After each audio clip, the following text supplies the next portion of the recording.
আমার বাসায় কাজ করে গেছে পিয়ন, সে এখন 400 কোটি টাকার মালিক। হেলিকপ্টার ছাড়া চলে না। হ্যাঁ, বাস্তব কথা। কী করে বানালো এই টাকা? যখন আমি জানছি তাকে বাদ দিয়ে তার কার্ডটা সব সিজ করে সব আমার ব্যবস্থা আমি নিচ্ছি। তো এটা তো হয়, বা এটা তো করে আপনারা এটা এখন ধরার পরে না এগুলি চোখে আসে, তাছাড়া তো হয় না। যখন ধরা পড়ে তখন আমরা ব্যবস্থা নেই।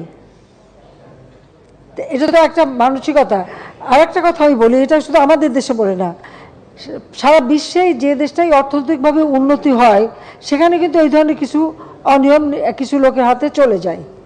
কিছু টাকা পয়সা যারা অপান্ত তাদের হাতেই চলে, তারা বানায়, তারা তো অপেক্ষা করে থাকে। এটা যুগ যুগ ধরে এভাবেই চলে আসছে। হ্যাঁ, এর বিরুদ্ধে ব্যবস্থা নিলে হয়তো সেটা কিছুটা নিয়ন্ত্রণ করা যেতে পারে।